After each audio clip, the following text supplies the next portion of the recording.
morning students, myself Vinay Srivastava. Welcome to all in my channel Study English Online. Dear students, today we are going to read a chapter,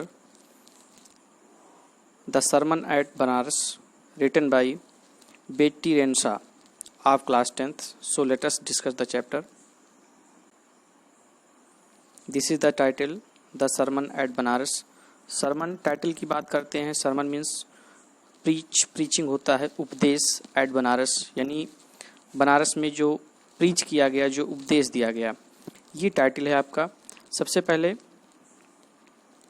हम इसकी story की बात करते हैं. Gautam Buddha 563 BC 483 BC began life as a prince named Siddharth Gautam in northern India. ये जो chapter है ये गौतम बुद्ध के बारे में है. इस चैप्टर में सबसे पहले गौतम बुद्ध के लाइफ स्टाइल, उनके अर्ली लाइफ के बारे में डिस्क्राइब किया गया है. उन्होंने अपना जो एम्परर साम्राज्य था, उन्होंने अपने साम्राज्य को कब त्यागा, उसके बारे में डिस्क्राइब किया गया है. उन्हें ज्ञान कब और कहाँ प्राप्त हुआ, इसके बारे में डिस्क्राइब किया गया है. और उन्होंने अपना पहला उपदेश कहाँ दिया, किस जगह दिया, किस स्थान पर दिया, किसको दिया, ये सारे डिस्क्रिप्शन इस चैप्टर में हमें पढ़ने को मिलेंगे. तो चलते हैं चैप्टर पे. Gautam Buddha 563 BC 483 BC began life as a prince named Siddhartha Gautam in northern India. Gautam Buddha का जन्म 563 BC, यहाँ BC का मतलब बिफोर क्राइस्ट, यानी क्रिस्ट के जन्म से पहले का जो समय होता है. यहाँ पर जो हमारा समय है वो दो पार्ट में है. एक क्रिस्ट के जन्म से पहले का और फिर उसके बाद का. तो इस प्रकार से BC बिफोर क्रिस्ट यानी क्रिस्ट के पहले का जो समय होता है वो BC के नाम से जाना जाता है. बिफोर क्रिस्ट 563 ईसा पूर्व इनका जन्म हुआ था. एंड 483 BC और इनकी जो मृत्यु हुई वो 483 BC बिफोर क्रिस्ट ईसा पूर्व में हुआ था. यहाँ पर अगर देखते हैं तो जो टाइम होता है वो बढ़ना चाहिए, लेकिन यहाँ पर जो टाइम है वो जन्म का समय 563 दिया गया है और मृत्यु का समय जो है 483 दिया गया है. लेकिन आप इसको समझिए, एक 0 पॉइंट्स जब प्लस में जाएंगे तो ये जो कैलेंडर आपका चलता है सन का, ये चलेगा. और बिफोर क्रिस्ट जब आप पहले की ओर जाएंगे तो जितने आप पहले जाएंगे उतने आपका जो टाइम होगा वो ज़्यादा होगा. तो इस प्रकार से गौतम बुद्ध का जन्म 563 ईसा पूर्व और 483 ईसा पूर्व में इनकी मृत्यु हुई. Begin life as a prince, इन्होंने अपना जीवन एक राजकुमार की तरह शुरू किया. नेम्ड सिद्धार्थ गौतम, और इनका नाम क्या था, Siddharth Gautam. In northern India, और इनका जन्म कहाँ हुआ था, उत्तरी भारत में. At 12 he was sent away for schooling in the Hindu sacred scriptures.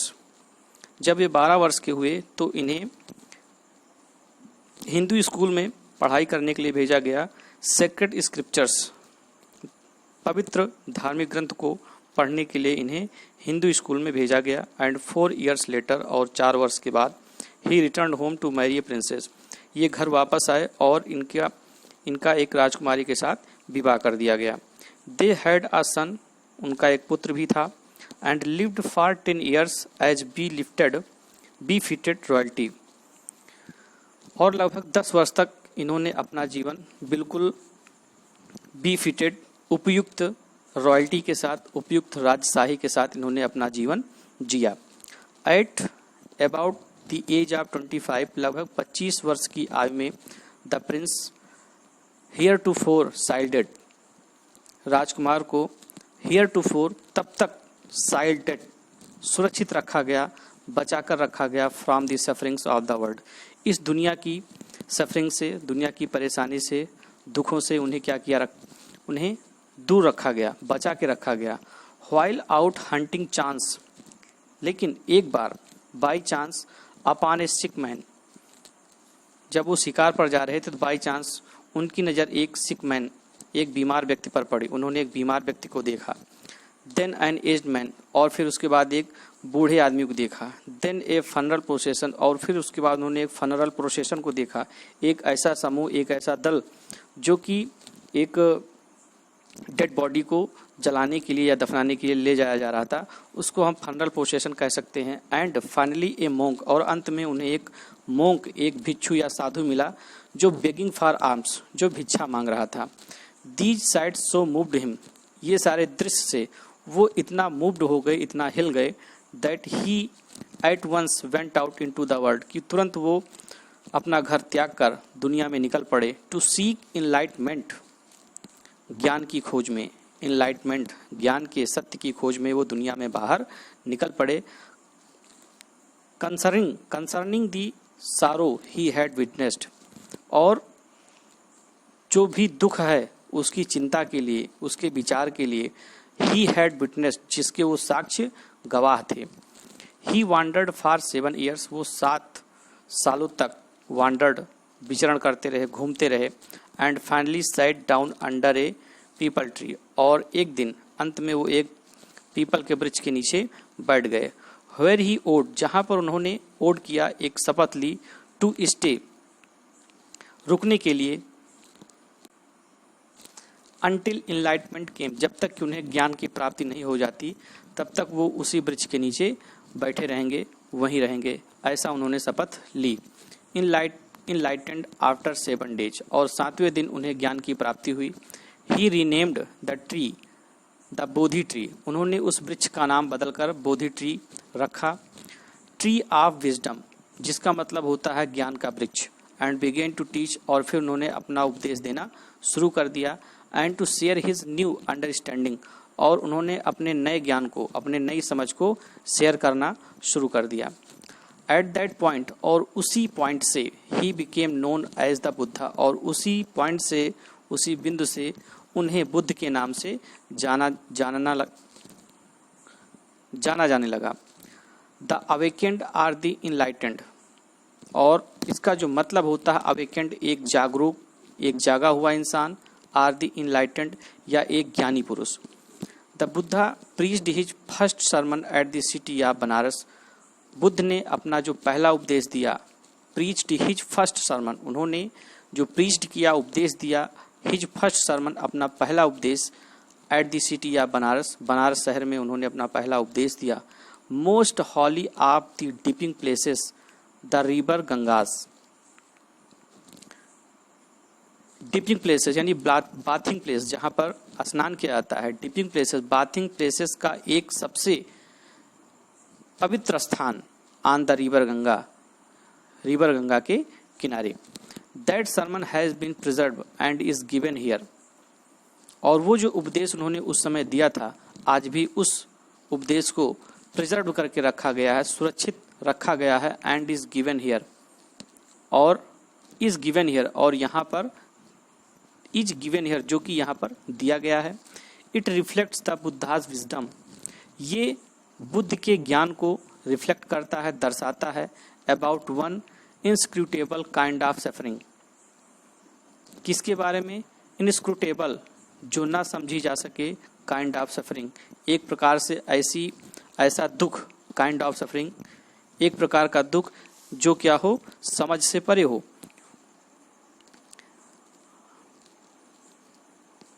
किसा Gautami had and only son, किस्सा गौतमी एक महिला थी जिसका केवल एक ही लड़का था। एंड ही डाइड, और उसकी मृत्यु हो जाती है।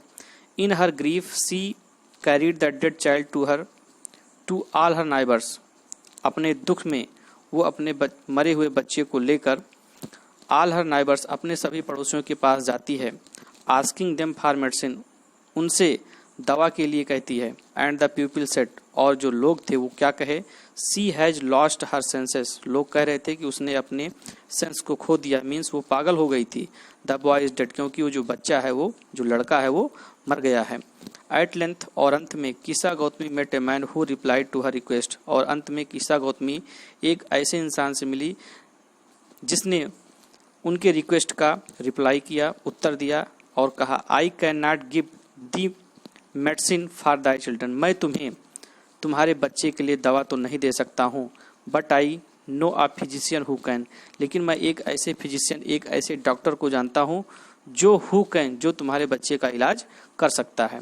एंड द गर्ल सेड, और फिर उस लड़की ने, यानी उस महिला ने कहा, प्रे टेल मी, कृपया मुझे बताइए सर, श्रीमान, हु इज, वो कौन है? एंड द मैन रिप्लाइड, और फिर उस व्यक्ति ने उत्तर दिया, go to Shakyamuni the Buddha, आप शक्यमुनि बुद्ध के पास जाइए। Kisa Gotami repaired to the Buddha, Kisa Gotami तुरंत बुद्ध के पास गई एंड क्राइड, और चिल्लाने लगी, रोने लगी, Lord and master, Ishwar and master और मेरे मालिक, गिव मी द मेडिसिन, मुझे दवा दो, that will cure my boy, जिससे मेरे लड़के का इलाज हो सके। द बुद्धा आंसर्ड, बुद्ध ने आंसर दिया, I want a handful of mustard seed, मुझे एक मुट्ठी भर सरसों का बीज चाहिए। And when the girl in her joy promised to procure it, और जब वो महिला इन हर जॉय अपनी खुशी से प्रॉमिस्ड वादा किया, क्या वादा किया? टू प्रोक्योर इट, कि वो सरसों के बीज का प्रबंध कर सकती है। द बुद्ध एडेड, तब बुद्ध ने आगे कहा, the mustard seed must be taken from a house, वो जो मस्टर्ड सीड है, जो सरसों का बीज है, must be taken from a house, एक ऐसे घर से होना चाहिए, where no one has lost a child, जहाँ पर किसी ने अपने बच्चे को, हस्बैंड को, पेरेंट को या अपने किसी फ्रेंड को खोया ना हो। यानी ऐसे घर से लाना जिसके घर में किसी बच्चे की, किसी के पति की, किसी के माँ बाप की या किसी के मृत्यु की, फ्रेंड की, मित्र की मृत्यु ना हुई हो। Poor Kisa Gotami now went from house to house, अब Kisa Gotami from house to house, एक घर से दूसरे घर गई। And the people pitied her, लोगों ने उसके ऊपर दया भी दिखाई। एंड सेड, और कहा, हियर इज मस्टर्ड सीड, लो ये सरसों का बीज है, टेक इट, इसे ले लो। बट व्हेन सी आस्क्ड, लेकिन जब उसने आस्क्ड, पूछा, did a son or daughter or father or mother die in your family, क्या आपके परिवार में किसी सन किसी बेटे का, डॉटर किसी बेटी का, ए फादर किसी के पिता का, आर मदर या किसी की माँ की मृत्यु तो नहीं हुई है? दे आंसर्ड हर, वो उसको उत्तर दिए, एलास, कहा, बहुत ही दुख की बात है, द लिविंग आर फ्यू, कि जो जीवित इंसान हैं इस समय, जो जीवित हैं वो बहुत ही कम हैं, but the dead are many, लेकिन जो मरे हुए हैं उनकी संख्या बहुत ज़्यादा है। Do not remind us of our deepest grief, मुझे उन सबसे गहरे दुखों की याद मत दिलाओ। And there was no house but some beloved one had died in it, and there was no house, और कोई भी ऐसा घर नहीं था जिसने, beloved one had died in it, जिसके घर में किसी का बिलव्ड, कोई प्रिय की मृत्यु ना हुई। यानी गौतमी ने कोई भी ऐसा घर उसे नहीं मिला जिस घर में किसी अपने प्रिय की मृत्यु ना हुई हो। किस्सा Gautami became very and hopeless, अब किस्सा गौतमी बहुत ही वेरी हो गई थी, काफ़ी टायर्ड, थक गई थी, एंड होपलेस हो गई थी। And set down at the way side, और एक सड़क के किनारे बैठ गई, watching the lights off the city, और शहर की जो लाइट्स थी उनको वॉच कर रही थी। एज दे फ्लिकर्ड अप, जब वे जलते थे, एंड वेयर एक्सटिंग्विश्ड अगेन, और फिर बुझ जाते थे। At last the darkness of the night rent everywhere, और अंत में क्या होता है, जो रात्रि का डार्कनेस है, जो रात का अंधकार है, रेंट एवरीवेयर, हर जगह अंधेरे का ही शासन होता है। मीन्स जब रात होती है तो फिर हर जगह क्या हो जाता है, अंधेरा ही अंधेरा हो जाता है। And she considered the fate of man, और फिर उसने मनुष्य के भाग्य के बारे में सोचा, कंसीडर किया, विचार किया, उसकी किस्मत के बारे में विचार किया। That their lips flicker up, कि उनका भी जो लिप्स है, उनका भी जो जीवन है, फ्लिकर अप, जलता है, एंड आर एक्सटिंग्विश्ड अगेन, और फिर क्या होता है, बुझ जाता है। अर्थात इंसान पैदा होते हैं और फिर क्या होते हैं, मर जाते हैं। And she thought to her self, और फिर उसने अपने बारे में सोचा, how selfish I am I in my grief, कि मैं इन माई ग्रीफ, अपने दुख में कितना स्वार्थी हो गई हूँ। Death is common to all, अब उसको समझ में आ गया था कि जो मृत्यु है इज कॉमन टू ऑल, वो सभी लोगों के लिए कॉमन है, यानी सब लोगों को एक ना एक दिन मृत्यु आनी ही आनी है। At in this valley of desolation there is a faith that leads him to immortality, who has surrendered all selfishness. फिर भी at in this valley of desolation, फिर भी इस वीरान दुखों की दुनिया में, इस वीरान दुनिया में, वैली ऑफ डिसोलेशन, एक प्रकार से हम इसको डेसोलेशन, निर्जन निर्जन घाटी कह सकते हैं या वीरान दुनिया में जहाँ पर बहुत सारा दुख है। दियर इज ए पैथ, इस वीरान दुख की दुनिया में दियर इज ए पैथ एक ऐसा मार्ग है that leads him to immortality, जो उसे अमरता की ओर ले जाती है। उस इंसान को जो उसे कहाँ ले जाती है, इमॉर्टैलिटी की ओर ले जाती है, अमरता की ओर ले जाती है।